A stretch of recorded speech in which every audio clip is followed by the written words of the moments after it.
Allez, Erev Tov les Koulam, Erev Tov, Baruch Hashem.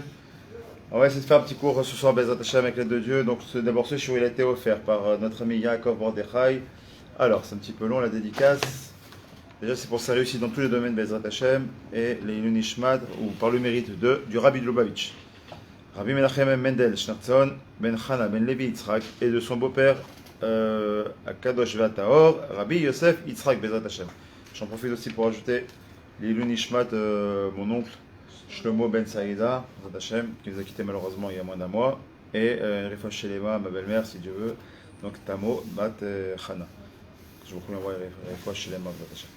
Alors, ça tombe très bien parce que la dédicace elle a été faite essentiellement pour des mouvements Chabad avec le Rabbi de Lubavitch. Et le devoir que j'aimerais parler ce soir avec le de Dieu, ça va être sur un sujet de la paracha qu'on vient de passer qui est très très important puisque c'est le fameux passage où on parle du Ve'afta le'reacha kamocha et là-bas il est dit Klal Gadol Batora, ce que dit Rabbi Akiva. Alors, je suis un peu mitlabet. C'est quoi mitlabet? Je réfléchis un petit peu, parce qu'en même temps, ce Shabbat, il y a trois choses qui sont essentielles. D'abord, on a la paracha de la semaine, avec toutes les mitzvot. On est en plein mois du Homer. Et en même temps, il y a toutes les marchlokot qu'il y a pu avoir, etc.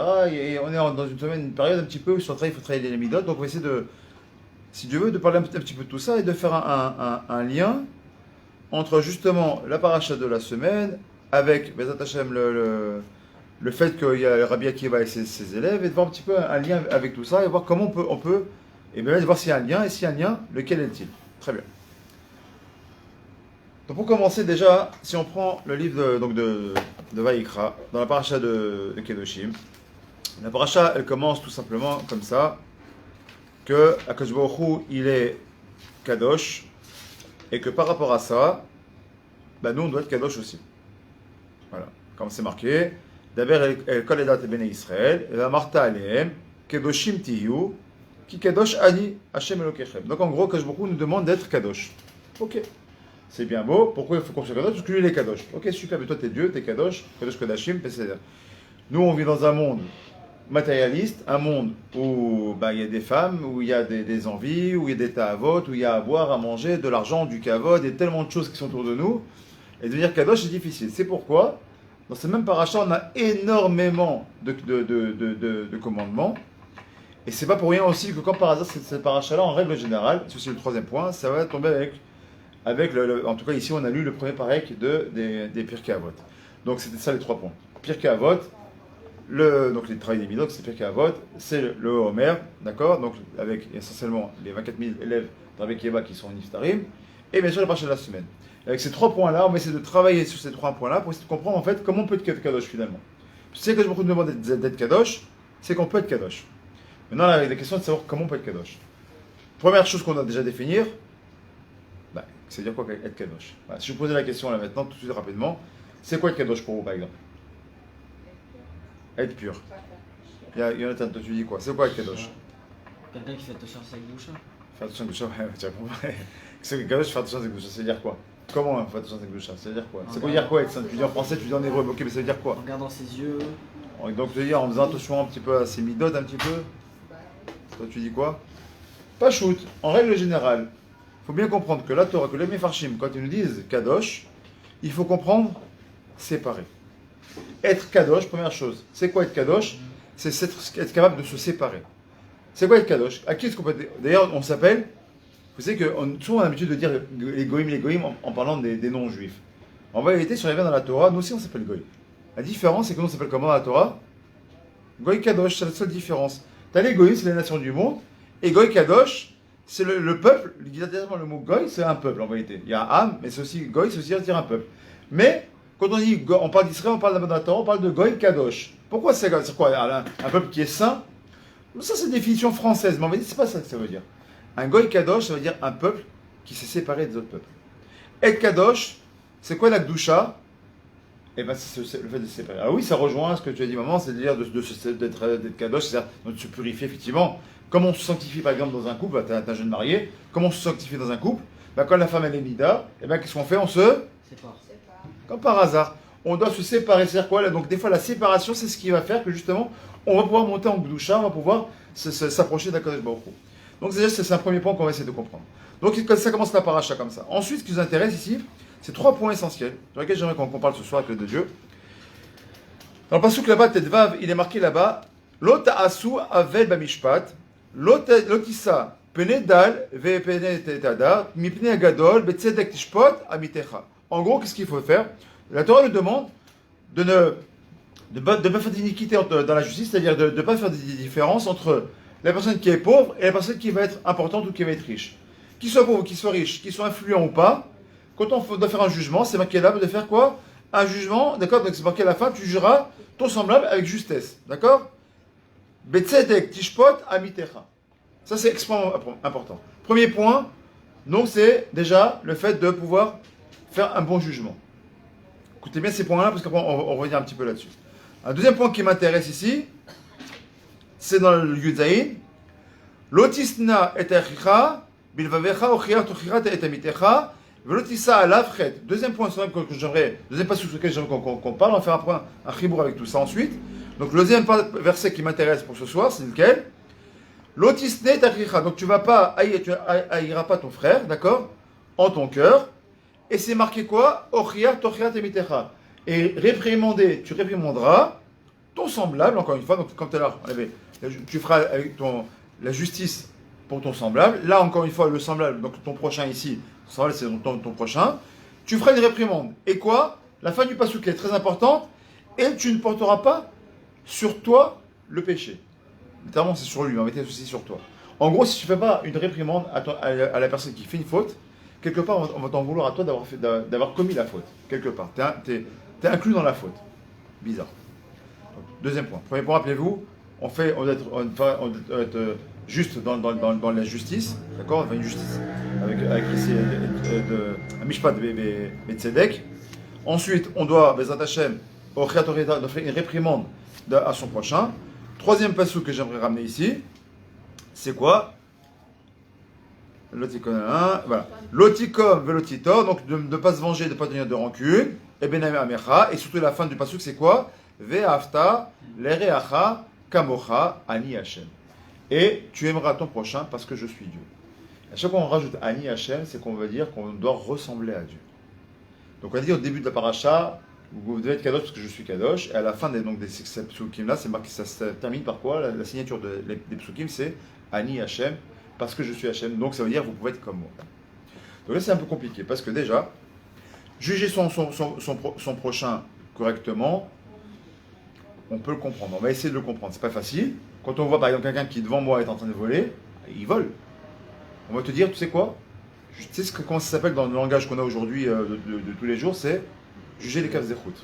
Juste kavzechut. Ce que tu vois, c'est pas toujours ce que tu crois. Première chose. Donc déjà, première chose qu'on a vu tout à l'heure, c'est le fait de juger kavzechut. La deuxième chose, c'est quoi? C'est le fait de réprimander. Or, c'est marqué, depuis Rabbi Akiva lui-même il a dit, donc c'est 2500 ans à peu près, il a dit, aujourd'hui on ne sait plus réprimander.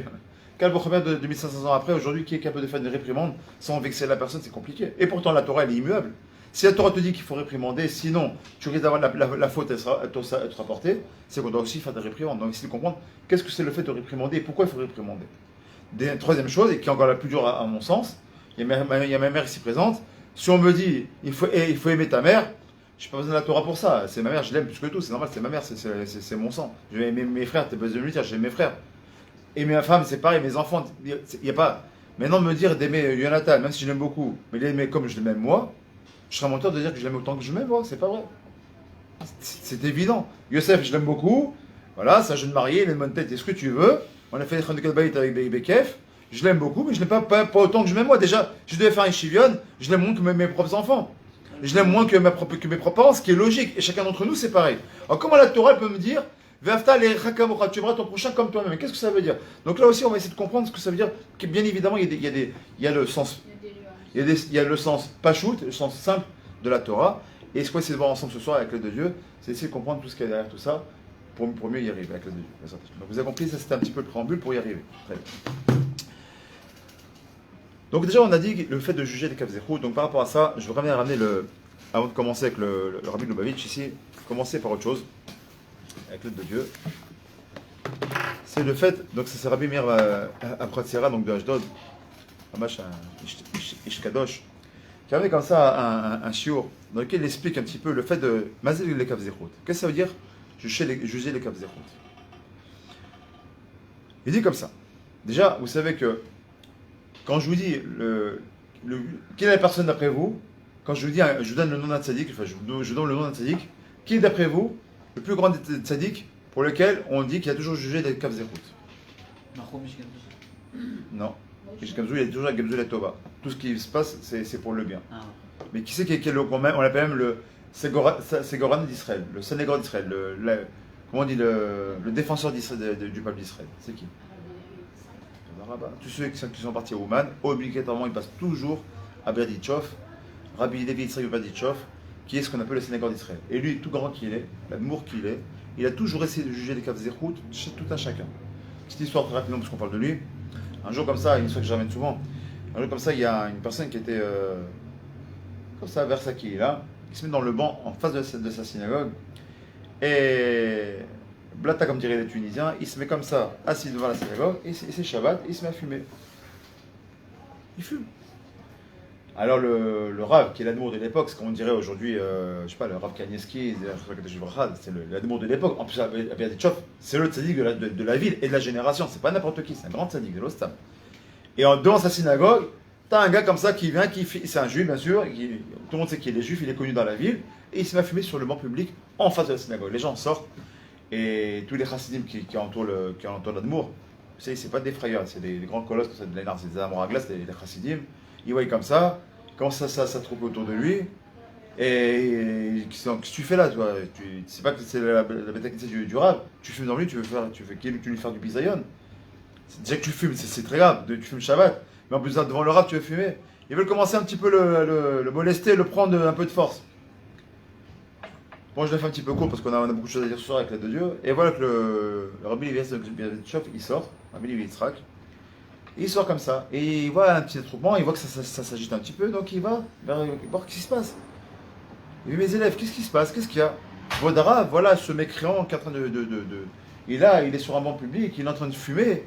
Ou l'omit Bayesh devant le Vodara, chez Shabbat, Kodesh. Le Rav, il dit, laissez-moi seul avec lui, s'il vous plaît. Il prend le tzaddik, cette personne-là, sur un champ d'Ambidir qui est là, qui est assis, il dit, mon fils, peut-être tu sais pas qu'aujourd'hui c'est Shabbat. Ici, Kvodarav, je sais que c'est Shabbat aujourd'hui. Ah, tu sais que c'est Shabbat aujourd'hui. Il a fait quoi, d'accord? Bon, prochain, tu sais que c'est Shabbat. Il y a peut-être, ça dit que tu sais peut-être pas que c'est assourd de fumer pendant Shabbat. Et qu'est-ce qu'il, le gars, il aurait comme ça, avec un petit peu de gava, il rigole, il dit, je sais que c'est assourd de fumer Shabbat. Moi j'ai envie de fumer Shabbat. Je fume Shabbat. Je n'ai pas besoin de me cacher, je fume Shabbat. Et là, Rabbi Levi Yitzhak Berdichov, il lève les yeux au ciel, il fait comme ça avec un grand sourire, il dit, Ribono chez l'Olam, regarde combien tes enfants, ils sont bons, regarde comme ils sont grands, même mentir, ils ne sont pas capables. C'est-à-dire que nous, qu'est-ce qu'on aurait dit? On lui restait dessus, espèce de rachat, pourriture, t'as pas honte, devant la synagogue, tu fumes, encore une fois, dans notre génération, ça se fait sourire, parce qu'il y a tellement qui fument malheureux qui prennent la voiture. Mais si on revient à l'époque de Rabbi Yitzhak, c'était d'abord une petite ville fermée, remplie de chassidim. C'est ceux qui faisaient pas Shabbat, ils étaient rares. C'est quand à l'époque de Chafetz Chaim, c'était très rare les gens qui faisaient pas Shabbat. Et ceux qui ne le faisaient pas, ils étaient cachés. Lui, il s'est pas caché. Mais la pointa, c'est quoi? C'est que le Rabbi Yitzhak, il a dit quel Nekuda Tova je peux trouver. Parce que quand, vous savez que c'est un concept, Shulchan Aruch, pas bon, Shulchan Aruch. Celui qui est Mechal Shabbat Befaresia, Chayav Mita, Bidei Shamayim. Il est Chayav Bidei Shamayim. Alors aujourd'hui, on n'a plus le Bet Amikdash. Si les Bet Amikdash, on l'aurait mis à mort tout de suite. Pas shoot. Aujourd'hui, Bet Amikdash, vous savez dire quoi? Si il me ferait ça et que le mec il fait, Bidei Shamayim, on peut le tuer. C'est pour ça que je ne savais pas de moi, c'est Rav Hamid qui nous disent que quand des fois vous entendez Loalenu, une personne qui s'est fait écraser, Loalenu, un accident de voiture, Loalenu, une balle perdue, Loalenu, une srefa, et quelqu'un dans son sommeil, son appartement il a pris feu, il est mort, etc. Sachez une chose, il n'y a rien pour rien. C'est que la skila, la srefa, le chenek, toutes ces choses-là, le cherek, ça existe encore aujourd'hui. Sans ces bédé, ce qu'on appelle bédé shamaïm. Donc par exemple, Loalenu, que Dieu nous en préserve, une personne qui ne fait pas Shabbat, Befaresia, qui est Chayamita, parce que bébé devant, c'est quoi Befaresia? Il lui montre qu'il ne fait pas Shabbat, c'est pas qu'il se cache, il montre, il en a rien à fiche. Pas Shabbat, je m'en fiche. Et qu'un jour, Loalenu, il s'est fait écraser, ou il a fait un accident de voiture, il est totalement éclaté, ça ressemble exactement à ce qu'il a. Ou une personne, Loalenu, qui s'est noyée, qui sache, ça s'appelle Chenek.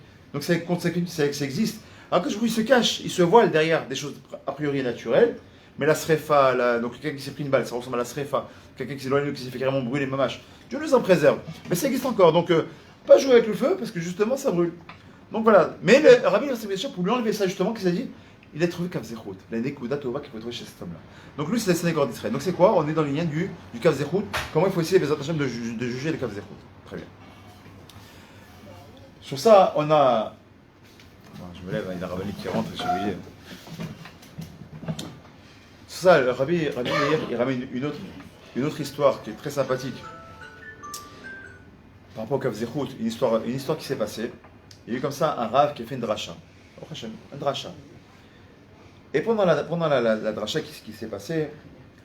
Il fait mamash une dracha avec des sipurim, des chidushim, niflaim. Le problème, c'est que dans la kihila qui était devant lui, il y avait beaucoup de gens qui étaient là à l'écouter. Et qu'est-ce qui se passe, pitom? Il y a deux personnes là qui sont dans le coin comme ça. Ils sont en train de discuter. Et lui, il fait sa dracha. C'est quand on fait une dracha, c'est dur, c'est un peu difficile comme ça quand tu fais une dracha, de voir à côté, comme ça, qu'il y a des gens qui te parlent, qui sont en train de parler entre eux. Toi, tu fais une dracha. Caché Béricous, t'as du mal à te concentrer. T'es là, t'as envie de regarder. Et Bémet, ça commence à être difficile pour lui de faire sa dracha. Pourquoi? Il commence à faire son discours, il est en train de parler, et il voit, ça met pas de pète que ça. Ça n'arrête pas de discuter à droite. Et ça dure comme ça pendant tout le shiur. Mais bon, grâce à lui, le Rab, c'est quand même un Rab qui a l'habitude de faire des shiurim. Il fait ses shiurim, Baruch Hashem, il fait son cours, etc. Et il va quand même jusqu'à la fin de son cours, il va au bout de son cours, grâce à Dieu. Et à la fin, les gens vont voir, ils viennent pour aller voir le Rab, il y en a qui veulent prendre une bracha, il y en a qui veulent, qui font les Shabbat et le shiur, Kvod Arav, et ces shiur, on a bien aimé vos shiurim, comme il était les chidushim que vous avez amenés, etc. Et toutes les personnes, elles passent les uns derrière, comme ça se fait souvent quand le Rabbi Yigal Cohen vient, par exemple, beaucoup de gens après vont voir les rabbanim, pour comme ça leur prendre une petite bracha, discuter un petit peu, prendre une etza. Et simplement leur serrer la main, c'est toujours bien de faire ça avec le Rab. Et voilà que ces deux-là qui ont discuté, eux aussi ils viennent, et ils vont vers le Rab, God Arav, Todarabah, c'est chidushim, c'était nifla, on a kiffé votre shiur, etc. Et là le Rab commence à prendre une petite colère, la boîte, le Rab, il y a des choses qui sont difficiles. Il dit, vous fichez de moi. Vous êtes là, ça fait une heure et quart que je suis en train de faire un shiur, et pendant une heure et quart, vous n'avez pas arrêté de discuter. Et vous osez me dire que vous avez écouté mon shiur, vous avez apprécié mon shiur. Et là, celui qui parlait avec lui, il regarde votre Rav, là. Mais je suis désolé si ça vous a dérangé, je n'ai pas fait attention de vous avoir dérangé. Je vais simplement vous dire que cette personne qui est à côté de moi, elle vient de Khouslares, elle ne parle pas l'hébreu. Je l'ai convaincu de venir au shiur tellement vous êtes un Rav qui est intéressant. Et quand il ne comprenait rien, j'ai essayé à chaque fois, pour pas qu'il rate quoi que ce soit, chaque chose que vous avez dite, de lui traduire pour pas qu'il rate toutes les paroles que vous avez dites. Et là, le Rav, il se prend une grande boucha, histoire vraie, ce que je vous dis. Il s'est pris une grande boucha, une honte d'avoir pas jugé Kavzechut. À partir de ce moment-là, chaque shiur qu'il a fait, qu'on suivi, chaque fois qu'il a commencé son shiur, il a commencé par cette histoire-là. Il a raconté sa propre histoire. Que voilà. Pour vous dire combien on doit juger les Kavzechut. Des fois, qu'est-ce qu'on pense? On pense que, voilà, les gens, pourquoi? Parce qu'on s'arrête à ce qu'on voit. Mais on va avec des temps. Mais des fois, il ne faut pas juste être de ce qu'on voit. Parce qu'est-ce qu'on voit, est-ce qu'on comprend, est-ce qu'on a cru entendre, ce qu'on a cru comprendre. Et on doit faire attention à ça. Un autre type pour passer encore après à autre chose. Chose qui ramène ici, une deuxième histoire qui ramène ici le Rabbi Meir. Une histoire comme ça, qu'un jour il y avait comme ça un jeune couple qui venait comme ça d'un autre village. Et ils sont arrivés dans un nouveau village de Chassidim. Et un petit village sympathique où tout le monde se connaît plus ou moins, mais ils viennent d'arriver comme ça. Et donc ils viennent d'emménager, ça me fait penser à toi, ils viennent d'emménager, et en regardant par la fenêtre, la femme regarde comme ça, elle dit c'est quand même bizarre, il dit à son regarde, qu'est-ce qui se passe? Regarde par la fenêtre, il dit, regarde la voisine, tu trouves pas que son linge il est sale? Elle l'étend, mais non, il est censé être propre, il est censé être blanc, regarde, il détache. Regarde comme ça, non, je vois pas, Bon, la femme laisse comme ça, elle revient comme ça, un jour après, 2 jours après, la femme en face, bien sûr, tous les enfants qu'il y a, elle refait d'autres ça, elle remet son linge, de nouveau linge, et là encore, elle dit, c'est pas possible, mais regarde, son linge, il a encore ça, il va falloir que j'aille lui dire comment on fait une lessive, c'est pas possible. Elle doit peut-être pas savoir comment on fait une lessive, moi à l'époque, ça se faisait à la main, c'est pas... Peut-être qu'elle a besoin d'aide, peut-être que je vais l'aider. Son mari soupire et il dit, t'arrêtes un autre affaire, il dit, non mais je sais pas, ça me dérange. 3e jour, pareil. 2-3 jours après, comme ça, pareil, il dit, non, c'est pas possible, je vais y aller. Et son mari, il écoute, tu sais quoi? Attends 2 minutes. Il va dans la cuisine, il revient avec une éponge, il nettoie la vitre. Et il dit, tu peux regarder maintenant? Tiens, le linge, comme par hasard, il est propre. En gros, qu'est-ce qui était sale? C'était pas le linge de la personne qui était sale. C'était tout simplement la vitre qui était sale. Bien sûr, c'est une image, vous avez bien compris. C'est qu'en vérité, les gens, les personnes qui sont en face, des fois, elles sont toutes blanches. Selon nous, le regard qu'on porte sur les autres, lui, il est biaisé. Le regard qu'on a sur les autres, et lui, il est sali. Parce que des fois, on a nos croyances personnelles, on a ce qu'on croit savoir, etc. Il y a des choses qu'on voit avec nos yeux à nous, mais qui ne sont pas toujours les vérités, mais qu'on croit vérité. Donc là, on a encore, pour arriver au Kav Zerut, les attachés, c'est quoi? Pour arriver au Kav Zerut, c'est quoi? Bah déjà, il faut se regarder soi-même. Et là, on va essayer de comprendre maintenant, c'est ce qui va nous permettre, les attachés, d'arriver au Ve'afta l'erecha kamocha. Klal Gadol Batorah, nous dit la Torah. Rabbi Akiva nous dit Klal Gadol Batorah. Le Chafetz Chaim déjà nous dit quelque chose qui est très intéressant par rapport à ça. Le Chafetz Chaim nous dit que c'est quoi Ve'afta l'erecha kamocha? C'est quoi c'est un peu le rikouz là. Capsrout, c'est ma mère, peut-être qu'elle a un coup de fil important de France. Et tu vois, ça me casse mon rikouz, c'est comme ça, mal à sauter. Bon, on lui vient en. Donc il lui dit comme ça, c'est quoi il dit, le Chafetz Chaim lui dit, tu sais c'est quoi? Dans le Ve'afta l'erecha kamocha, tu aimeras ton prochain comme toi-même, c'est marqué l'erecha. Et l'eau, c'est pas marqué l'echaverecha, ton ami, ou les karovcha. Parce qu'on va vraiment parler dire ton prochain, c'est les karovcha, ton prochain, c'est karov, c'est pas. Bah c'est l'erecha. Déjà le mot reacha, c'est un mot normalement qui est un peu soutenu. Par exemple, si je veux dire voilà mon épouse, je vais pas dire ishti. Ishti c'est un langage de la rue. Ishti, bon on dit tout ishti ici en Israël. Ishti c'est dire ma femme. Mais je devais bien parler, comment je devrais dire? Rayati. Rayati c'est mon épouse, on dirait voilà. Quand on dirait moi, ma femme, on dirait mon épouse. Donc quand on dit déjà Ve'afta l'erecha kamocha, comme le mot Rayati, c'est déjà un niveau supérieur. C'est-à-dire que ton ami, c'est pas ton frérot, comme on dirait, Achi, langage le 5 de la rue, c'est pas ton pote. Les restes, tu le mets sur un bon niveau. Tu le mets sur un piédestal. Pourquoi? Parce que quand on parle de toi, t'aimes quand on parle sur un piédestal. Pas envie quand on parle comme un mancurien. Quand on parle, t'as envie quand on parle avec bien, qu'on s'adresse à toi comme une personne, micro-bédette, qui a un peu de cavode. Donc déjà, le Chafetz Chaim te dit, quand tu dis Ve'afta l'erecha kamocha, pour dire, Zelo Stam, tu aimes ton prochain, en mettant déjà sur un niveau. Mais on a un autre problème. C'est la racine du mot l'erecha kamocha. Dans le mot l'erecha, la racine du mot, c'est le mot. Comment écrire l'erecha? Rechaïn. Et c'est fait le mot quoi? Toda Rabba Abigail, Toda, heureusement que tu es là. Le mot ra. Et là on dit, attends, il y a le mot ra ici. Qu'est-ce qui vient le mot ra, mauvais, à l'intérieur? Le Chafetz Chaim te dit, c'est très simple. Parce que quand tu dois aimer ton prochain, en règle générale, quand on nous parle nous-mêmes, on parle pour soi-même. Si je te dis, t'arrives en retard, tu vas tard le matin à la fila. Qu'est-ce que tu vas dire tout de suite? Sur la défensive. Ouais, mais tu comprends, j'ai des enfants de bas âge, tu comprends, j'ai pas le bus, tu comprends, moi je viens à pied. Mais quand le personnage vient en retard, tu regardes la montre, t'es en retard, le coco, hein.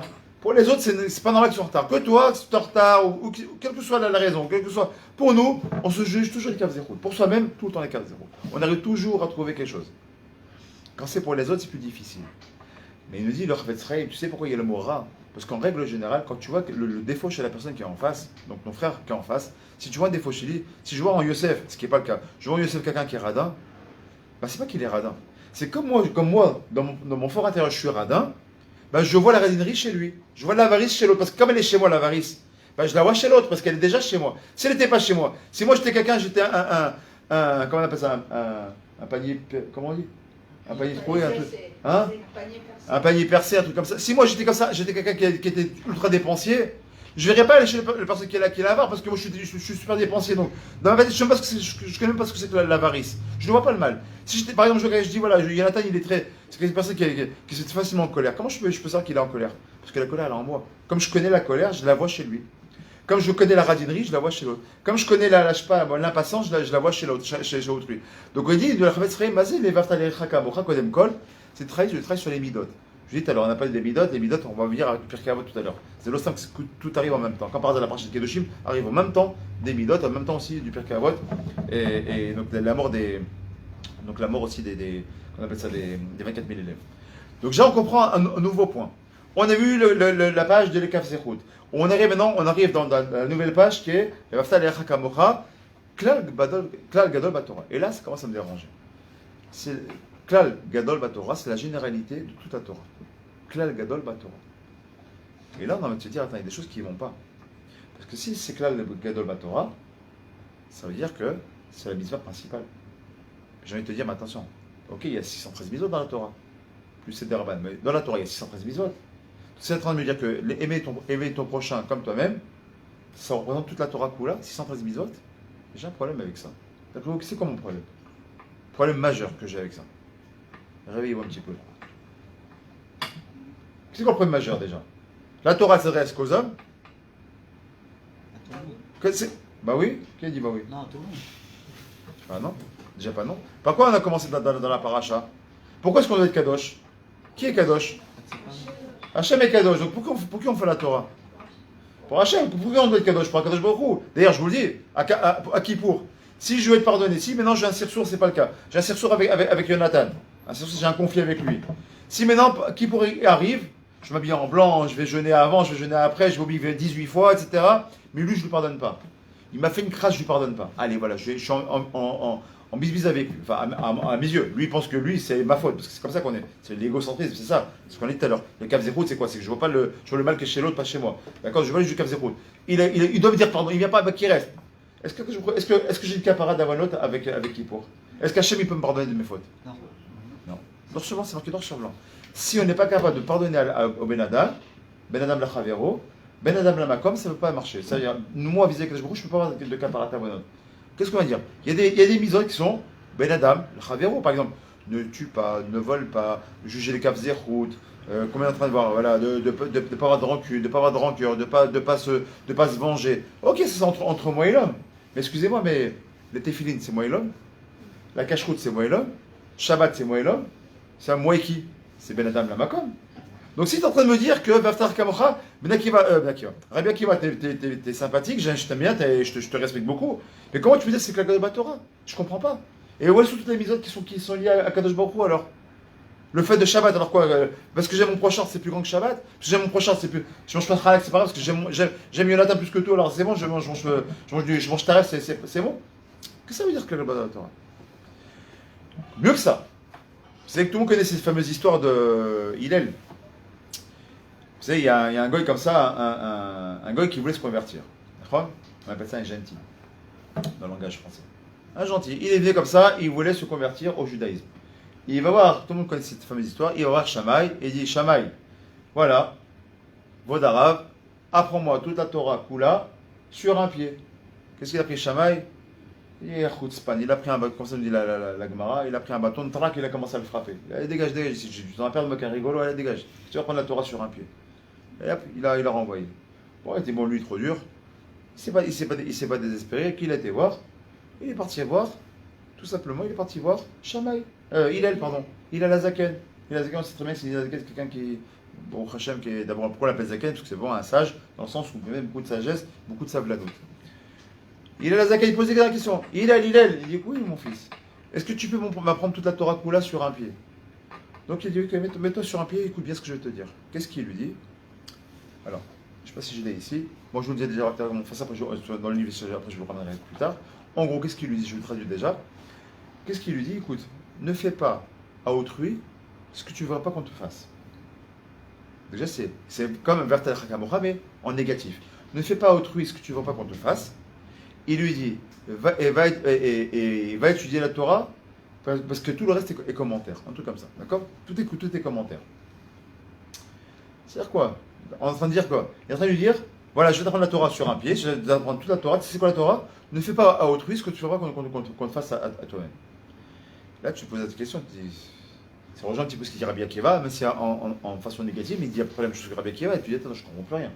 Qu'est-ce qu'il vient nous raconter la Rabbanim, là? Comme l'un comme l'autre. Ah, il dit comme c'est la Khamim. Donc là, il y a un Mefaresh qui s'appelle le Yama Talmud. Il dit comme ça. Il dit que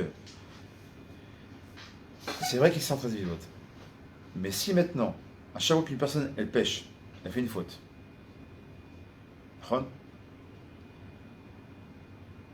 et on ne voudrait pas qu'elle fasse... Attends, comme il dit là-bas...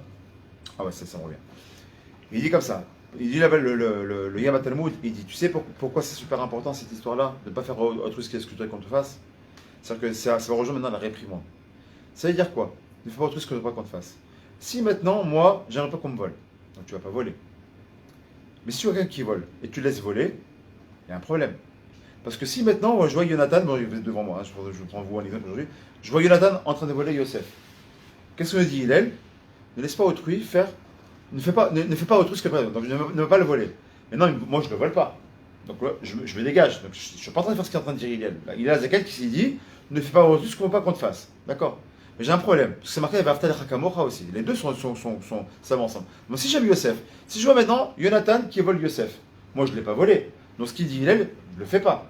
D'un côté j'ai un problème, parce que Rabbi Akiva il dit Vaftal Hakamocha, aime ton prochain comme toi-même.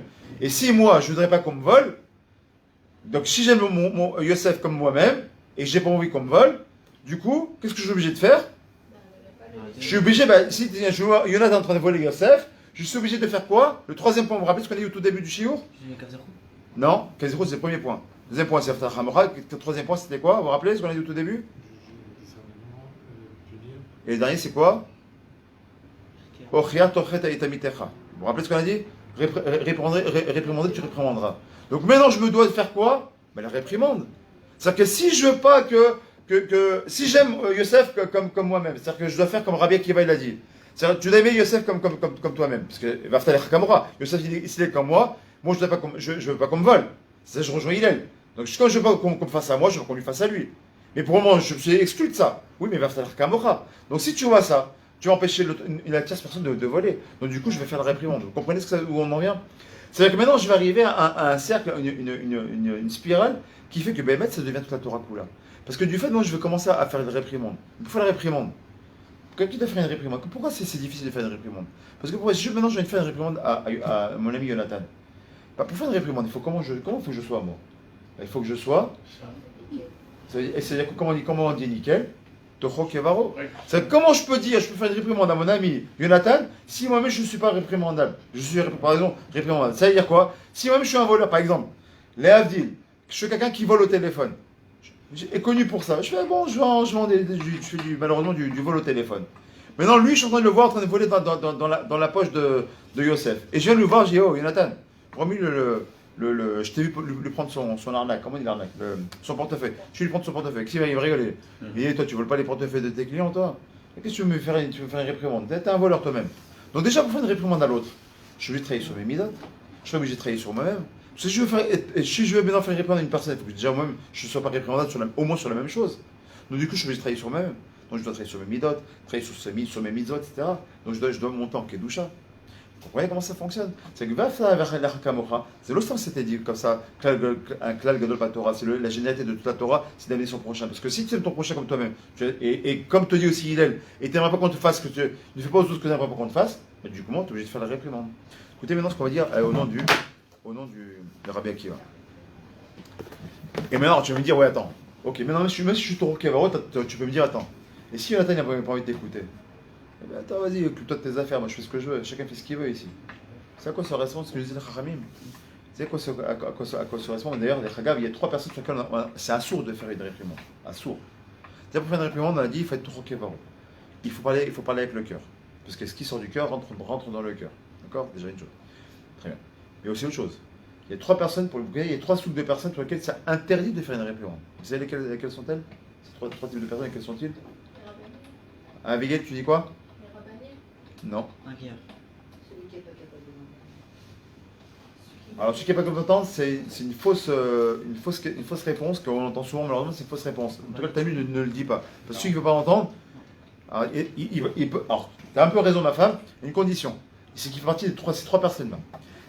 Il y a Tes parents. Non. Le Baal Tshuva? Non. Le Baal Tshuva, le voleur, le volé, les parents, non, pas tout ça. On peut très bien faire des réponses à des parents s'ils veulent te faire fauter Shabbat. Écoutez bien ce que nous dit là le Talmud. Le Talmud nous explique. Celui qui est rachat, et tu sais pertinemment que tu peux lui dire tout ce que tu veux, lui amener pour A plus B, ce que la véracité, les références, les machins, et c'est pertinemment qu'il ne reviendra pas, assure les de faire une réprimande. D'abord parce que c'est une perte de temps, et de peur que lui-même il te fasse tomber. Donc le rachat, Gamour, qui ne veut pas changer, quoi qu'il arrive, qui ne voudra jamais changer, assure de lui faire une réprimande. Alors on peut l'amener à la teshuva, on peut l'amener à la... mais là, on parle de la réprimande pure. La réprimande, tu ne lui fais pas. Le deuxième, c'est le choté. l'idiot. Personne ça servira, qui est simple d'esprit, tu peux dire ce que tu veux parler jusqu'à demain, t'écouteras pas. Et le troisième, c'est pire encore, l'Eitzan. Celui qui est le moqueur. C'est qui va utiliser, il y en a beaucoup malheureusement en Israël, qui vont utiliser la Torah contre la Torah. Ils vont même des fois étudier la Torah pour plus se moquer de la Torah.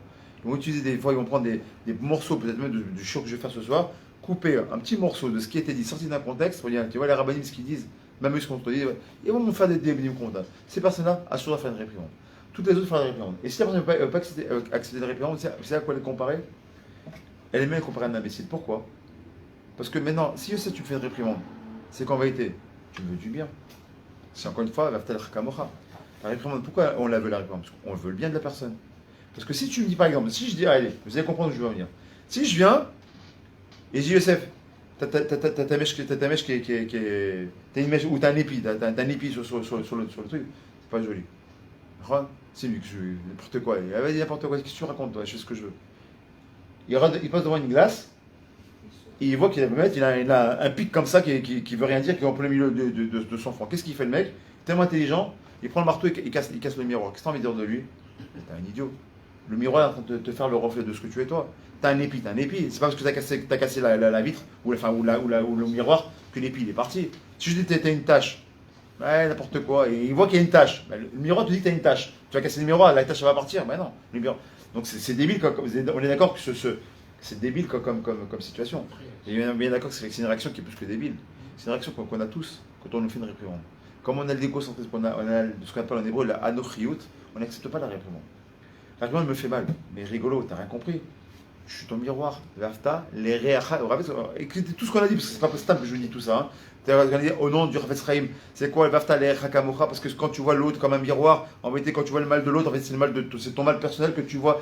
Donc on comprend tout va ensemble, tout est imbriqué. Pour ça, ne perdez pas le fil. Vafta, les réacha kamocha, on a dit qu'il y a le mot ra. Pourquoi il y a le mot ra? Parce que le ra qui est en toi, tu le vois en lui comme un miroir. Mais si tu vois le roi sur lui, donc si tu dois l'aimer comme tu t'aimes toi, si tu vois le mal qui est en lui, c'est que le mal il est en toi, donc commence à tout travailler, accepte la réprimande. La réprimande c'est un miroir. Une personne qui est on ne parle pas encore une fois d'un débile mental, on parle d'une personne qui est normale, d'accord? Comme chacun d'entre nous ici. Quelqu'un qui vient et je te faire une réprimande, les gens comprennent et nous confondent entre la réprimande et le reproche. C'est pas un reproche, une réprimande. Parce que quelque chose qui va pas, bon, quelqu'un il a les téfilines qui sont ici. Ouais, c'est bon, une fois, il y a un mec qui a les téfilines, vous savez que c'est une halakha. Les téfilines doivent être arrivés, bon, ceux qui ont des cheveux, hein, à la racine des cheveux, ou pour ce qui en reste, d'accord? Ok, là. Maintenant, le mec il a les téfilines qui est ici. S'il a les téfilines de quelques centimètres à côté, s'il a mis ça, même toute sa vie durant, on lui comptera dans le Olam Emet, t'as jamais mis les téfilines. Mais je me suis jamais téfilines, ils étaient là, j'avais tous les jours, à 7h30. Ouais, mais rigolo, tes téfilines, au d'être là, ils étaient là. Un mec, une fois, je suis allé, une personne, je suis allé le voir. Et je lui ai dit, Mechila, t'es fini, il faut les arrange. Il souffle. Et il me remet comme ça, il remet cette fille comme ça, et il les met comme ça. Qu'est-ce que je lui dis? Je viens à lui, moi, est-ce que je lui ai fait quelque chose de mal? C'est un reproche, c'est même pas une réprimande, c'est pour toi, Khabibi, c'est tes filles, tu les mets pas. Mais non, tu veux pas les mettre, tu les mets pas. Le lendemain, il a remis les filles au même endroit. Bon, comme c'est plus fort que moi, je me suis levé, je lui ai donné mon miroir. Ben, c'est une vérité, ce que je vous dis. J'ai un petit miroir rond comme ça. Parce que pour moi il m'écoute pas, je lui ai donné mon miroir, je lui ai donné comme ça pour qu'il. Il se regarde comme ça, il regarde comme ça, un peu d'un air, qu'est-ce que tu veux encore toi? Et là ça va, et genre pour faire plaisir, il touche un peu, il le remet plus ou moins à sa place. Moi ça m'a fait sourire, bon après je n'ai plus rien dit, je vais pas me battre avec lui. Qu'est-ce que je lui dis? Alors sinon on a fait de la faute sur les téfilines et il a dû comprendre après. Mais voilà, mais si t'es pas un idiot, on va te faire, on met tes téfilines, ils sont là. Même tu dis toi d'Araba, merci, tu m'as arrangé quelque chose. Si tu as une tâche, je ne vais pas te dire que tu es sale sur toi. Quand tu dis tout simplement, tu as une tâche, si tu as un rendez-vous, si tu as machin, ou si tu as un tamit racham, t'es chayav, si tu as un tamit racham qui sort avec une tâche, c'est zéloya fait. Ou une personne il sort que la braque est ouverte. Tu dis juste, t'es un moqueur. Je ne suis pas moqué, mais les gens vont se moquer de toi. Si tu as la braque qui est ouverte, ta braque est ouverte, et je ne vais pas te mentir. Regarde ta braque, referme-la, parce que tu ne vas pas marcher dans la rue comme ça, c'est zéloya fait. Et c'est ça, les gens confondent le reproche et le réprimande. Donc là, encore une fois, c'est un nouveau point. Donc là, petit rat ici qu'on va essayer de parler ici, qu'on va essayer même de terminer, quelle heure il est? Quelle heure il est? Dites-moi l'heure qu'il est, je sais pas non. Il est 25? Ah, il est moins 5 déjà? Oh, moins 5. Ça fait 1 heure que je parle. 9h. Ah ouais? Ah ouais, je pensais à 4 pour ça. Ok, très bien. Donc comme on a dit, Donc la paracha d'Ashavua, elle donne un tzivouï comme ça, mais pour ça, Ve'afta le'echa kamocha, klal gadol batorah, shalav, amar, Rabbi Akiva, ze klal gadol batorah. On doit bien s'en rappeler. Et ça, on a dit tout à l'heure, c'est quoi? C'est quelque chose qui est Peleplaim. Pourquoi? Comment je peux aimer quelqu'un? Comment tu peux m'obliger d'aimer une personne? On a commencé à en discuter. Kulanu makirim, donc on a dit de ce sipour là, dont on a parlé donc de Hillel Azaken. Donc tout ça, je passe. Je le dis Balpé. Très bien. On revient, on continue. Comment, c'est quoi les Kuda? Comment Efchar les Ov Kol Yehudi? Comment maintenant la question qui est posée ici par le Rabbi, c'est comment, parce que maintenant c'est un tzivouï, c'est une obligation. Donc aimer son prochain, on ne dit pas ce serait bien que tu aimes ton prochain. On dit tu dois aimer ton prochain. Les Kuda, c'est comme je te disais, Yosef, à partir de maintenant, tu vas aimer les haricots verts. Mais j'aime pas, débrouille-toi, comme tu veux, aime les haricots verts. Et toi, tu vas aimer les betteraves. T'aimes pas, c'est ton problème. C'est dur, attends, tu vas pas me forcer. Bah oui, la Torah va te forcer. Donc, on va essayer de comprendre pourquoi. Écoutez bien, parce que ça c'est important, et vous allez mettre, ça vaut tout l'or du monde, le petit chidouche qui ramène ici. Pour amener ça, il ramène ici exactement le Baal HaTanya. Le Baal HaTanya nous dit comme ça. Écoutez bien ce qu'il nous dit. Baal HaTanya, Magdish le nose azeh beperek, un perek shalem dans du Baal HaTanya, et comme par hasard, le perek qui a été choisi, c'est l'ostam, c'est le perek Lamed Bet. Donc ceux qui connaissent le Tanya, du Admour Azaken, c'est le Lamed Bet. Lamed Bet, ça fait le mot lève, comme par hasard. Et c'est marqué justement quand on parle de ce perek-là, là-bas, les Chabad appellent ça le Lev Tanya, le cœur du Tanya. Pourquoi? Parce que c'est le perek Bet, le Lamed Bet. Et qu'est-ce qu'il nous parle là-bas? D'abord, il nous parle de quoi? Il nous dit justement, Ashela Yesodit, Shela Havat Israël, Zo Ashela Madoua. Ou Ketzad Ani Nedaresh Lehov et Azulat Kamocha. Pourquoi je dois t'aimer Kamocha? Comme toi. L'aimer comme toi-même. Déjà, en Gematria Kamocha, vous savez combien c'est fait en Gematria Kamocha? Ça fait exactement 86.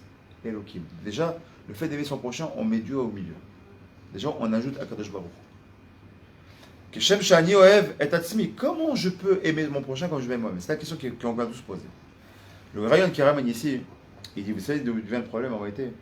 D'abord, il faut voir d'où vient le problème. Le problème, c'est quoi? Il est merkazé. Il est yesodi. C'est que l'homme, il est fait de deux entités. Il est fait d'un côté de la neshama, chelek elokim mima'al, d'accord? Donc le neshama de dosha, qui est une partie divine, et du gouffre, le corps. Tout le monde sait ce que c'est pas un scoop. Tout le monde sait qu'un juif, il est fait de deux entités. Une neshama et un gouffre. Et bien le problème, il est là. Il dit, pourquoi j'arrive pas à dépasser tout ça? Écoutez bien, je vais dans les mots parce que les mots ils sont beaux, pour ça je lis et je sais qu'il ne fallait pas trop que je fasse ce truc-là, lire et traduire, mais c'est important parce que les mots sont très, très profonds ici. Il dit Abaya matrila bagouf. Omna ma neshama magia mimekor acher, parce que la neshama elle vient d'un mekor, elle vient d'une source différente, qui est chelek lekemal, donc il y a une source qui est totalement divine. Aval et aflatza vechnasa letor agoufim shonim. Il vient dans des corps qui sont totalement différents. La neshama, en gros, ce que j'essaie de vous expliquer, écoutez bien comment c'est beau. Vous savez pourquoi on est chayavim de s'aimer les uns les autres? Aimez-vous les uns les autres. Pour les vieux, tu connais pas tout ça. C'est quoi cette chanson-là? Aimez-vous les uns les autres. Vous savez pourquoi on est obligé de s'aimer les uns les autres? Parce qu'en réalité, on est la même entité. Parce qu'en réalité, Jonathan, toi, moi, toi, Rabbi Yitzhak, Imad Yaleh, maman, toi et tous ceux que vous êtes ici, ma femme et Abigail, tout le monde est ici, on est tous la même personne. Pas au niveau physique. Au niveau physique, bien sûr qu'on est tous différents. Il y a même deux jumeaux, vous voyez, ils sont au niveau des taïms, au niveau des cellules, ils sont différentes aussi. Personnes. Mais vous savez pourquoi on est tous la même? Parce qu'au départ, on est la même neshama. Quand il a créé Adam Arishon, c'était une neshama qui était unique, qui s'ensuit divisée, qui s'ensuit encore divisée, et qui s'en subdivisée. Et avec les fautes, on est venu aujourd'hui des étincelles divines. On est aujourd'hui des sortes de neshamot. Mais en fait, au départ, on est une neshama. Donc en fait, ta neshama et la mienne, c'est la même. Ta neshama et la mienne et la nôtre, c'est la même. Et celle d'Israël et la nous trois, c'est aussi la même. Et celle de Chana et celle de ma mère, c'est toute la même en réalité. C'est de Malka. Tous ceux ici présents, on est tous la même neshama. Donc est-ce qu'on doit s'aimer? Est-ce que non, on comprend que c'est une obligation? Ben oui, je suis obligé. J'ai pas le choix. Parce que comme j'aime mon frère, ben je t'aime toi parce que on va arrêter au niveau de l'âme, t'es mon frère. On dit trouver son âme sœur. En fait, c'est une redondance, parce que t'es déjà mon âme sœur. Ma femme, c'est mon âme sœur, mais en fait, c'est déjà mon âme sœur. Parce que en fait, c'est la même âme, elle et moi. Mais on est des chéleks différents. En réalité, on est tous un puzzle sur lequel on doit tous se reconnaître. Donc le Baal HaTanya dit, mais en réalité, aimer son prochain, c'est une obligation. On n'a pas d'autre choix d'aimer son prochain. Puisque aimer son prochain, c'est t'aimer toi-même. Et Vaftalech Hakamocha, c'est mettre une vérité. Parce que quand je t'aime toi, en fait, je m'aime moi. Pourquoi? Parce que toi et moi, on est la même personne. Au niveau rouhani, au niveau spirituel, on est tous les mêmes. On ne le sait pas, mais on est tous les mêmes. Moshe Rabbeinu, c'est un chelek plus grand, élevé, ce que vous voulez. Rabbi Shimon Bar Yochai, tous, ils ont des niveaux plus élevés au niveau de leur chelek, de leur puzzle. Mais à la fin, comme ça, quand Machin va venir, on reviendra à Am Israël, ce qu'on appelle Knesset Israël, on reviendra à la Neshama entière. C'est ce qu'on appelle, quand il y a le Rav Kook, il appelle ça la Neshama du Am Israël. La Neshama du Am Israël, c'est quoi? On sera unique. C'est la Neshama qui est unique et qui est réunie. Et là, on comprend tout. Là, on comprend pourquoi c'est un tioui, c'est une obligation d'aimer son prochain. Parce que ton prochain, c'est toi-même. C'est pas aime ton prochain comme toi-même. Aime ton prochain parce que tu es toi-même. Vous comprenez l'alliance qui ramène le Malataya, le chidouche qui nous ramène ici? Je suis tout seul ou vous êtes avec moi là? Okay. Alors, on continue, Bezat Hashem. Donc, si on comprend tout ça, ça commence à être intéressant de voir où on va là. Parce que c'est un chemin qui est un peu différent de ce qu'on connaît jusqu'à aujourd'hui. Chez que nous, yesh neshama shei chelek elokam ima'al, va neshama shel kulanu mechuberet. Im Hashem Echad. Et tout un chacun ici, on est tous unis avec Boré Olam. Ah, ça commence à une nouvelle comment on appelle ça? Une nouvelle conception encore qu'au départ on n'avait pas, c'est laquelle? Tout à l'heure on s'est posé la question. Ok, Ben Adam el Chavero, on peut comprendre que c'est Klal Gadol Batorah. Mais on a dit Ben Adam el Makom, on comprend moins déjà. Moi, vis-à-vis d'Hachem, comment tu peux dire que aimer son prochain, ça marche aussi avec moi et Dieu? On a dit aimer son prochain, on a dit au début du shiur, enfin au milieu du shiur, que entre moi et une personne, ça va, on peut comprendre. Mais entre moi et Dieu, on a dit quel rapport il y a entre moi et les téphilines, entre moi et c'est pas mon prochain, les téphilines, c'est moi et Dieu. Shabbat, c'est moi et Dieu. On a dit la kashrut, c'est moi et Dieu. Les chagim, c'est moi et Dieu. Mais là, qu'est-ce qu'il nous dit maintenant ici? Si on part du principe qu'on est tous réunis les uns et les autres, par rapport à l'âme. Mais tout à chaque fois, on a dit que quoi? C'est quoi l'âme? C'est quoi? C'est Chelek Eloka Mimal. Elle est liée à Kadosh Baruch Hu. Donc, vu que notre Neshama est liée à Kadosh Baruch Hu, donc en vérité, j'aime mon prochain par rapport à son âme. Mais comme mon âme, elle est divine, en vérité, je suis en une connexion directement avec Dieu. Donc, quand Rabbi Akiva, dans sa grandeur, il a dit que aimer son prochain, c'est Klal Gadol Batorah, y compris les halachot et les mitzvot qui sont liés au divin, ben c'est compréhensible avec le Balatania. Parce qu'effectivement, vu qu'ici, on ne parle pas simplement du gouffre, mais on parle aussi de la Neshama, alors oui, tu as raison, ne pas voler, ne pas tuer, c'est au niveau du gouffre. Donc là, on doit aimer son prochain au niveau de l'halacha, un corps par rapport à un autre corps. Donc je dois aimer mon prochain comme moi-même, ça marche pour le corps. Mais au niveau de la spiritualité, on est déjà connecté. Donc on est connecté avec Hachem. Donc oui, c'est un Klal Gadol qui est pas Torah. Et là, on peut comprendre tout à fait. Et là, on peut comprendre pourquoi il faut les Torah. On doit comprendre aussi pourquoi on doit aussi juger les Kavzerot et tout ça. Pourquoi on doit parce qu'en fait, toi et lui, ben, vous êtes le même. On est ensemble, on est les mêmes personnes. Alors oui, au niveau Goufani, on est différents. Et c'est pour ça que comme le gouffre, il nous sépare, on doit faire autant d'efforts, autant de mitzvot qui nous ont donné par la Torah pour arriver à ça. Et là, on arrive à comprendre pourquoi c'est marqué au tout début de la paracha, soyez Kedoshim, parce que je suis Kadosh, il dit Hachem, Ani Kadosh. Kedoshim Tiou, Ani Kadosh. Et on comprend. Et rappelez ce qu'on a dit, c'est quoi le Kadosh? Rappelez pourquoi j'ai fait l'Agdam, je dis, rappelez-vous, c'est quoi la définition du mot Kadosh, c'est quoi? C'est séparé. Ça peut dire ça, c'est séparé. C'est quoi séparer? Être capable de séparer la Neshama du gouffre. Et comment on y arrive? C'est très simple. Si tu donnes préséance à boire, à manger, dormir, aller avec ta femme et t'amuser, aller en soirée, et je sais pas, et courir après l'argent, et courir après le kavod, courir après tout ça, bah, qu'est-ce que tu donnes? Tu donnes préséance à quoi? Bah, ton gouffre. Donc aimer ton prochain comme toi-même, c'est aimer ton prochain comme toi-même à travers le gouffre. Et là, c'est difficile. Comment je fais mon prochain comme moi-même? L'argent que je gagne, il est pour moi, il n'est pas pour lui, il est pour moi. Parce que c'est l'argent qui te tire vers le bas.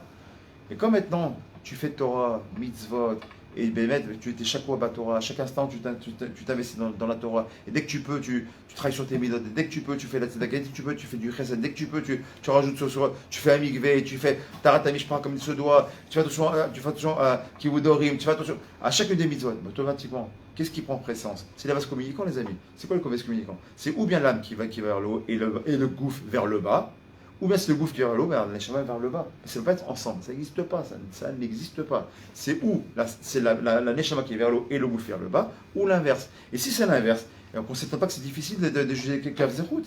C'est difficile d'être farouche, de se séparer des choses de ce monde-là. C'est difficile parce qu'on vit dans ce monde-là. Et si on lui donne présence à ce monde-là, ça devient encore plus difficile, ça devient kaved. Et le mot kavod, il vient du mot kaved. C'est dur d'avoir du déshonneur.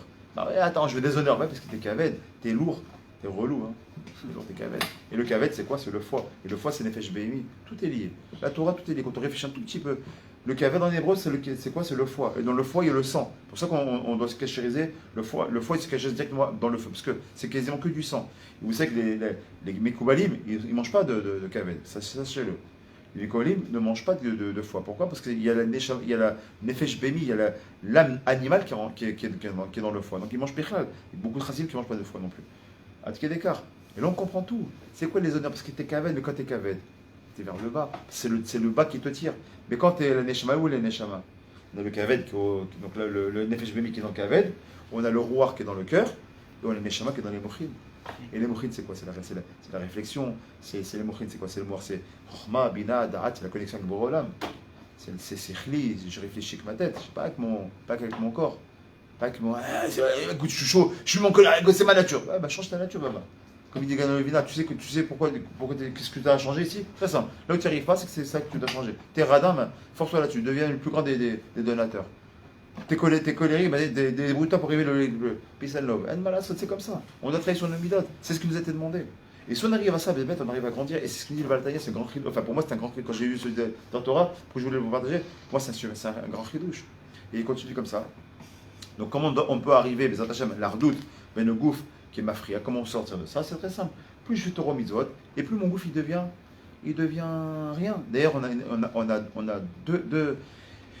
deux preuves à ça. La première, la plus grande des preuves qu'on a à ça, c'est qui?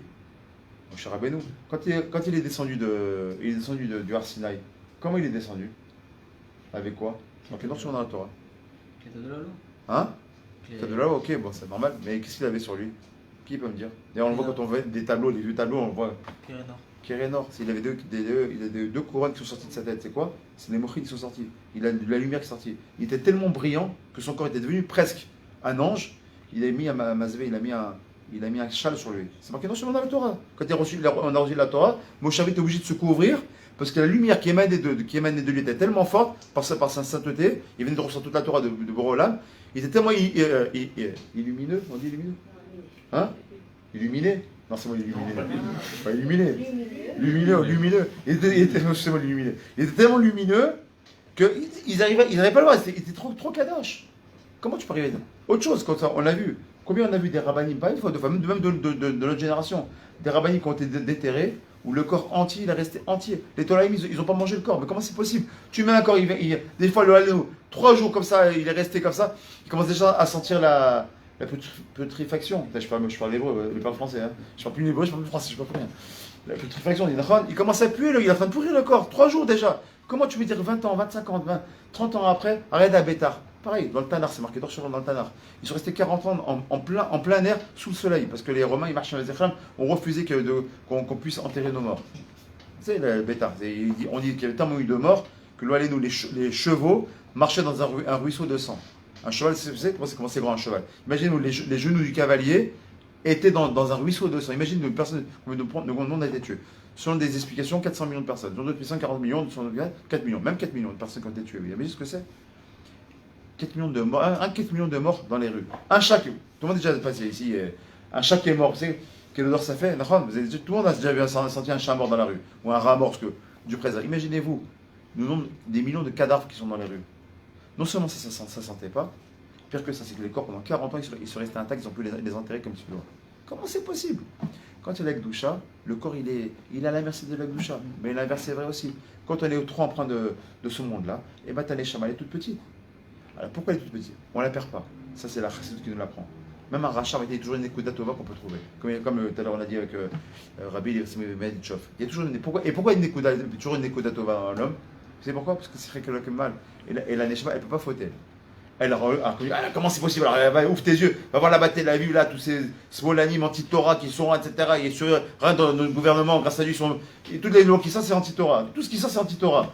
Tiens, quoi? Eux, oui, même eux, ils ont des codes à toi, ils le Safa. Seulement quand tu fais une Avera, vous savez, quand je prenais cette feuille, elle est blanche cette feuille, elle est blanche. Mais si maintenant je mets mon stylo devant, là, qui est noir, bah, toute cette partie-là qui est derrière le stylo, il devient noir. C'est exactement ce qui se passe, c'est-à-dire qu'en réalité, on fait des massachim. D'accord? Imaginez-vous la joie Voilà, je suis blanc, je mets un massar, puis un deuxième, puis un troisième, puis un quatrième, puis 20, plus 100, plus 2000, plus des millions de massachim. Même si la lumière, elle est éclatante, mais si je mets des remparts noirs devant, tu as beau mettre la plus grande des lumières, mais si tu as mis des remparts noirs devant, devant, à un moment donné, la lumière, tu ne la vois plus. Il fait un grand soleil dehors, tu rentres dans une grotte, tu fais quelques mètres, il n'y a plus de soleil, tu es dans le nord total.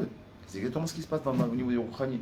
Quand on met trop de gashmiout, quand on est trop empreint de matérialité, automatiquement, c'est au dépend de la spiritualité, donc de la lumière. Alors je termine avec ça, Bezat Hashem. Et il dit comme ça, Kashan Neshama, Iaïkar, Agouf, Pachod, Memeamok, les paroles Mafriya, etc. Ok, très bien. Les Sioum. Il dit comme ça.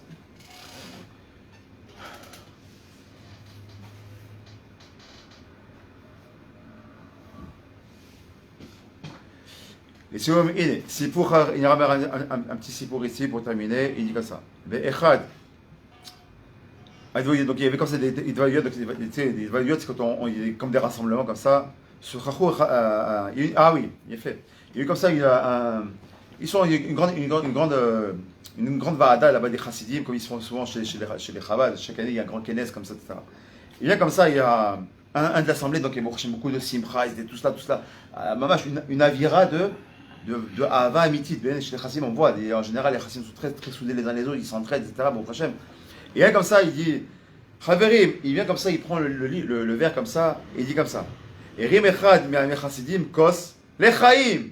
Et qu'est-ce qu'il dit? Yezekeni Hashem, Bezat Hashem, Shetieli, Ahavat Hashem, Amitit. Il dit, Bezat Hashem, avec cette grande simcha de laquelle je vis ici, il dit, Bezat Hashem, il me donne le srout de quoi? Zachiti, les quoi? Yezekeni Hashem, Behavat Hashem, Amitit. D'avoir un amour d'Hachem qui soit véridique. Et là, le Rav qui est là-bas, le Rav qui est sur place, Harim Gam Bno Shel, le Balatania. Quel Rav? Pas n'importe qui. Le fils du Balatania, donc dont on parle ce soir. Le Rav, il vient, Chaverim, Gamani. Moi aussi, j'ai animé ta cause. Moi aussi, je vais lever mon verre. Et qu'est-ce qu'il dit? Les Chaim. Tout le monde dit, les Chaim. Et qu'est-ce qu'il dit? Tout le monde entend ce qu'il veut dire. Il dit, Keni Hashem, Behavat Israël, Amitit. Il dit comme ça, le Balatania, et chez Bezrat Hashem, Kadosh Baruch Hu, il me donne l'amour amiti du peuple juif. Parce que si on a compris le shiur de ce soir, si on veut être comme c'est marqué derrière dans le Talmud, Aouv les mata, qui finit la phrase, Aouv les mala. Si on veut être aimé des cieux, on se fait aimer des hommes. C'est dit différemment, aimer des hommes et aimer des cieux. C'est-à-dire que comment tu peux savoir si tu es aimé d'Akadosh Baruch Hu? C'est très simple. C'est que dans ton entourage, tu vois que tu es une personne qui est appréciée, qui est aimée des autres, ça c'est une chose, c'est que dans les cieux on t'aime aussi. Et l'inverse aussi, malheureusement souvent l'inverse c'est vrai. Si tu vois que les gens ils t'aiment, dès qu'ils te voient, ils te fuient, tu es détestable vis-à-vis des gens de ça, personne ne veut t'avoir, tu es totalement sociable, ça c'est une chose. C'est que dans les cieux ce sera la même chose. Ce qu'il disait le Messie le Balatania. Je lève mon verre, Bezrat Hashem, il dit comme ça que Bezrat Hashem, j'ai le srout, et je le fais une bracha aussi pour nous-mêmes, mais en tout cas pour moi, Bezrat Hashem connaît le srout d'aimer notre prochain façon amitite. Parce que à partir du moment où tu aimes ton prochain, comme on a vu tout à l'heure avec le Rabbi Akiva, alors ben, on comprend tout. Et on voit exactement ce qui s'est passé. Pourquoi Rabbi Akiva, qui a donné ce klal-là, il n'a pas hésité à ne pas prier pour ses 24 000 élèves. Pas marqué 24 000 élèves, c'est marqué 12 000 zougot, c'est encore plus fort. Pourquoi c'est marqué 12 000 zougot dans la Torah? Il y a 12 000 zougot, 12 000 couples de Tanaïm qui sont morts. Dis-moi 24 000, c'est plus facile. Que tu vois, il y a 12 000 couples de personnes qui sont morts. Non, c'est des couples, des chavruta. Dans l'amour chavruta, il y a le mot chaver. Le mot chaver, c'est mon ami. Il y a le mot chibour. On doit être connecté. Mais si moi je suis chavruta avec lui, mais je ne peux pas me le piffrer, mais qu'est-ce que tu... C'est-à-dire quoi? On est en train d'étudier ensemble. La Torah, elle doit être émette. On vient de le voir. La Torah, elle doit nous transcender. La Torah, elle doit faire de lui et moi, on doit faire qu'un. Parce que vous n'avez pas réussi à faire qu'un. Vous avez cherché le kavod. Vous avez manqué de kavod. Les aisés basés, ça ne sert à rien. Je sais pas moi. Quand tu vois qu'il y a l'Oalenou, il y a 700. Quand même, faites votre compte. En 34 jours, même si vous savez, on va être gentil, gentil entre guillemets. 49 jours. 49 jours de la mer. Disons qu'en 49 jours, il y a eu 24 000 morts. Prenez une calculatrice, divisez 24 000 par 49, ça vous fait combien? Ça fait au moins 700 balles. Enfin, 700. Au plus de 700 personnes. Je sais pas. 700 personnes qui meurent le premier jour.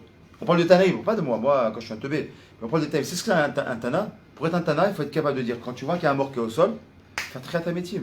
quand il y a un psak-din à faire, il y a le soleil qui passe, et la nuit va tomber, tu dis au soleil, arrête-toi, on n'a pas fait le psak-din. C'est ça un Tana. La force d'un Tana, sachez-le. On nous dit que Rabbi Akiva, les 5 derniers élèves qu'il a eu, dont tout le monde connaît, Rabbi Yossi, Rabbi Shimon Bar Yochai, Rabbi Meir, Rabbi Yehuda, et le 5e que Dieu me pardonne, je l'oublie le pauvre. D'accord? Il nous dit que c'était les plus petits. Rabbi Shimon Bar Yochai qui a mis le Zohar Kadosh, toute la Kabbalah qui vient du Zohar Kadosh, c'était l'un des plus petits sur les 24 000 élèves. C'est les derniers, c'est les plus petits. Rabbi Meir Balaï, celui qui est capable de faire tous les miracles. Tu parles, il te fait un miracle avec sa parole. On dit qu'il faisait partie des plus petits Tanaïm. Imaginez-vous la Torah qu'on aurait aujourd'hui. Imaginez quand on a le Zohar Kadosh, ce que ça donnait comme Kabbalah, etc. Imaginez-vous ce que c'est les 24 000 élèves, ce qu'ils ont pu donner comme Torah. Rabbi Akiva n'a pas pris. Vous savez pourquoi? 700, on a dit après 750, si je ne me trompe pas, 753 morts par jour, à peu près en moyenne. Je sais pas. Même si on est un peu teubé, allez, Bonaguide, il y a 750 morts d'un coup. Tu dis waouh, on a un problème là. Le lendemain encore 750, ça fait déjà 1400 qui meurent ou 1500 qui meurent en 2 jours. Tu vois, on commence à avoir un gros problème. Au 3e jour, je sais pas, à mon avis, tu poses comme des questions, t'es un Tana, t'es intelligent, t'es Chacham. Au 3e jour, il y a encore 700. On arrive à plus de 2000 personnes qui meurent. 2000 Tanaïm. Tu les vas mourir à côté de toi. Tu ne poses pas la question qu'il y a un problème. Je sais pas, moi, si tu es Rabbi Akiva, tu pries. C'est ce qu'on reproche même à Noir. Au Noir, quand il est venu, pourquoi les choses là, qu'est-ce que tu as fait de ton monde? Et Tipèche, c'est maintenant que tu te réveilles. C'est pas moi qui viens, c'est mes frères qui l'appellent comme ça, Tipèche. Tipèche, maintenant que tu te réveilles, il fallait prier avant. Je sais pas, Rabbi Akiva, tu as des élèves qui meurent, c'est tes élèves. Tu pries pas pour eux pour que la Magéfa s'arrête. Pour moins que ça, on prie. Vous l'étudiez, enfin ceux qui sont tunisiens, après, ils font encore Soudati trop parce qu'il y a eu une petite Magéfa, machin. Pour chaque jour, il a fait en sorte que ça s'est arrêté pour paracher trop. Jusqu'à aujourd'hui, ils font paracher trop, ils mangent des trucs là. Toi, Rabbi Akiva, tu t'arrêtes pas? Je sais pas, 4e jour, 5e jour, je vais être très lourd. 6e jour, parce qu'il y a 49 comme ça. 7e, non, tu peux pas faire le lourd. Mais imaginez, je sais pas, ça fait relou quand même. 700 personnes qui meurent par jour. Tu poses pas la question, Ribono Shalom, il se passait un problème. Venons, on s'arrête. Venons, on fait des chouvas. Venons, on s'assoit par terre, on prie. Je sais pas, Mordechai et Esther, ils ont vu qu'il y a un problème, il y a un décret. Avant même que ça se passe, ils sont mis les enfants, les vieux, les grands, les femmes, tout le monde. On se met par terre, on jeûne pendant 3 jours. Je sais pas, on fait un décret, on fait quelque chose. Vous êtes des Tanaïm, vous arrêtez pas pour ça. Rabbi Akiva, tu as vu, cette Torah, elle est pourrie. C'est quand même, c'est pour sortir les plus grands livres du monde. Si le Shoresh, il est mauvais, laisse tomber. Si le Shoresh, il est mauvais, tout le reste, c'est une Torah qui sera mauvaise, j'en veux pas. Rabbi Akiva, j'en veux pas de ça. Je préfère repartir à zéro, prendre que 5 Talmidim, c'est pas des moindres. Combien de fois on ramène Rabbi Meir dans la Torah, Rabbi Yehuda, Rabbi Meir, les machloket qui sont entre eux. Combien on les entend? Parce qu'aujourd'hui, qui c'est pas, qui c'est d'entre nous qui ne connaît pas Rabbi Meir? On est marocain, on dit Rabbi Meir Barnesh. Il bouffe tout le monde. Comme dit on, Rabbi Barnesh. Barnesh. Comme ça, bon, comme ça. Voilà. Qui c'est qu'aujourd'hui qui ne sait pas ce que c'est que le Zohar Kadosh? Qui c'est qui ne sait pas ce que c'est que. Comment Rabbi Yehuda Bar Ilai, qui c'est qui connaît pas ça? Parce qu'aujourd'hui, on les a jamais connus, je crois qu'on connaît leur nom. Imaginez-vous la Torah qu'on aurait pu avoir. Rabbi Akiva, il dit non. Si t'as pas compris, t'as rien compris. Ça sert à tout arrête, ta Torah elle vaut rien. Maintenant qu'on finit ce show avec ça, qu'on essaie de se juger les Kavzechot, qu'on essaie de se juger non pas en voyant que le gouffre, mais en voyant le Neshama qui est derrière. C'est l'ostam que j'ai ramené, le Sénégal d'Israël, Rabbi Levi Yitzhak Medichov. Parce que dans chacun d'entre nous, il y a une écoute qui est obligatoirement qui est bonne, même si elle ne se voit pas, mais qui est là, qui est présente. Des fois c'est une étincelle, des fois c'est une flamme, des fois c'est une médoura. Comme chacun, comme le Wahad il a sa force. Même si c'est une étincelle, mais il y a comme cette étincelle qui est divine. À nous, des fois, vous savez que c'est un peu comme les Alèche, quand on fait Alèche. Des fois, quand on croit qu'il n'y a plus de feu, tu as un petit coup de vent comme ça, tu vois que les braises commencent à rougir, hop, et d'un coup il y a des fumées, il y a des flammes qui reprennent même des fois. Et ben des fois c'est ça qu'on a besoin. Le mec il a besoin que tu l'éteignes, il a besoin que tu éteignes sa flamme, au contraire, il a besoin que tu la ravives. Sachez qu'on arrive, je pense moi le premier qu'on arrive à travailler sur ça, plus que jamais, justement dans la paracha de Kiddushim, dans la paracha où justement on a commencé les Pirkei Avot, où justement c'est l'ostam, et dans la période dans laquelle on est dans Yomer, tout ça c'est l'ostam. Et là, parce que j'ai pris Pirkei Avot, j'ai jamais un Pirkei Avot, juste un Pirkei Avot, je termine avec ça, c'est marqué là-bas, pour arriver avec les deux dieux. C'est comme ça. Amakir et Mekomo. Il faut connaître sa place, d'accord? Qui connaît sa place et content de son sort. Tout le monde connaît ça. Amakir et Mekomo, mais ça, Bechelko. Ça, c'est ce qui est marqué, en fait, pour comment arriver à la darga de la Torah. Parce que la Torah, elle nous dit comme ça, de la Torah, Yoter, Minakeuna. Et Mina Malchut, d'accord? Donc la Keter Torah, la couronne de la Torah, elle est plus grande que la couronne de la Keuna, de la prêtrise, ou que la couronne de la Malchut, donc de la royauté. La Torah, elle est au-dessus. Et il nous dit là-bas, elle nous énumère exactement comme par hasard 48 48 shlav, 48 shlavim, 48 étapes. C'est l'ostam, parce que quand par exemple, dans 49, il y a 49 jours, de la fin, il y a 49 jours entre Pessah et Shavuot. Donc en vérité, entre deux jours, entre le jour 1 et le jour 2, j'ai une étape. Donc ça fait, entre le jour 2 et le jour 3, j'ai une étape. Donc en vérité, dans les 49 jours, j'ai 48 étapes, comme par hasard. C'est 48 étapes sur lesquelles on doit voir. Et dans 48 étapes, à un moment donné, c'est marqué comme ça. Une des étapes qui nous intéresse ici, c'est laquelle?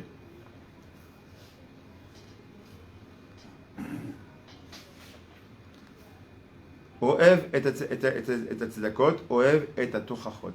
Celui qui aime les Tochachot. Et quand par hasard, quand je les ai comptés, je me suis amusé à les compter, celui qui veut voir, j'ai marqué 1, 2, 3, je fais quand par hasard, et j'arrive 32 Oev et Tzedakot, 33 Oev et Tochachot. Celui qui aime les réprimandes. Et 33, c'est le jour de quoi? 33 jours du Homer. C'est le jour de l'Agba Homer. L'Agba Homer. Là où justement on va arrêter le Homer, on va arrêter la veloute, on peut réécouter, se raser. Bon, ceux qui font un Pikabala, ils se rasent qu'à Shavuot, mais on peut se raser, on peut écouter de la musique, on peut se faire là d'abord le lendemain, vous attachez exactement. Au net, on peut commencer à tout ça. Comme par hasard. Et comme par hasard, au 33e, c'est quoi? Celui qui aime les réprimandes. Celui qui aime les réprimandes, c'est tout ce qu'on a vu tout à l'heure. Il faut aimer les Torahot. Il faut être avec aval, avec un leftov. Tout ce qui sort avec le cœur rentre dans le cœur. Donc on fasse des réprimandes parce qu'on aime son prochain.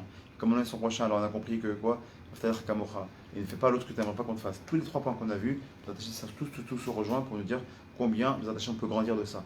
Quand on met, une tierce personne sur un piédestal, qui c'est combien sur un piédestal? En vérité, c'est soi-même. Plus on fait grandir une personne, plus en vérité c'est nous-mêmes qu'on fait grandir les attachés. Donc si on a compris ça, on a compris. Très bête.